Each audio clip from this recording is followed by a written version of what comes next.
안녕하세요, 피커TV입니다. 한국을 무시하던 일본이 막상 피해를 보기 시작하자 심각한 위기라며 날뛰기 시작하는 모습입니다. 어떠한 내용인지 알아보았습니다. 한국은 일본과의 군사정보 보호협정 지소미아를 종료하기로 결정했습니다. 일본이 압박하면 조용히 받아줄 거라 생각했던 한국이 예상과는 다르게 강하게 나오자 한국을 일제히 비판하면서도 국가안보 위기감에 군사정보의 품질 저하를 걱정하는 모습입니다. 일본 방위성 간부에 따르면 한국은 북한에 인접해 있어서 발사 준비와 부스터 단계라고 불리는 발사 직후 궤도를 파악해내는 것이 특기이고, 일본은 착탄 지점을 정확하게 잡을 수 있는 것이 특기라고 합니다. 즉, 일본은 한국이 없으면 공격을 당하고 나서야 어디에 정확히 타격을 받았는지 안다는 것인데요. 안보 정책에 정통한 일본 자민당 의원은 북한의 미사일 능력은 협상 체결 이전인 3년 전과는 차원이 다르다. 지소미아 파기는 일본에 있어서 심각한 타격이다라며 위기감을 숨기지 않았습니다.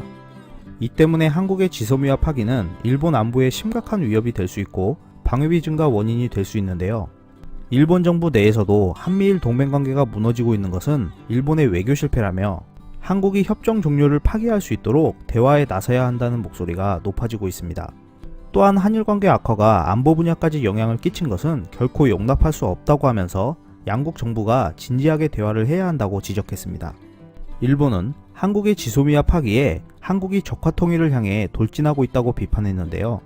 관저 주변 일각에서는 반일 거대 국가가 탄생할 것이고 38선이 쓰시마 해협까지 내려올 것이라고 하면서 헌법 개정을 포함하여 일본의 각오가 필요하다고 언급했습니다.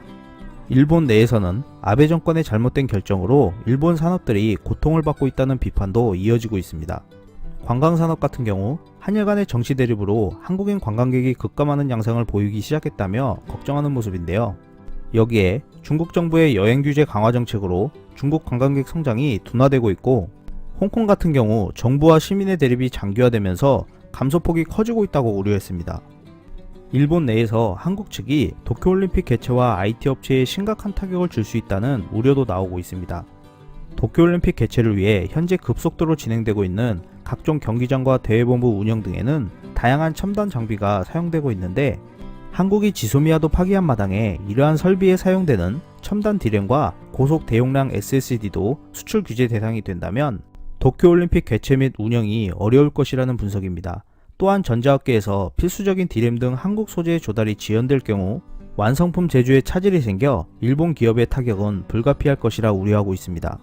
일본은 한국의 불매운동이나 대응 조치에 영향 없다는 자신감을 보였습니다. 하지만 막상 겪어보니 힘들다며 앞날까지도 걱정하는 모습인데요. 이렇게 일본이 예상보다 큰 손해를 감수하면서도 이를 이용해 개헌을 추진하는 원동력으로 삼을지 지켜봐야 할 것 같습니다. 이상 피커TV였습니다. 감사합니다.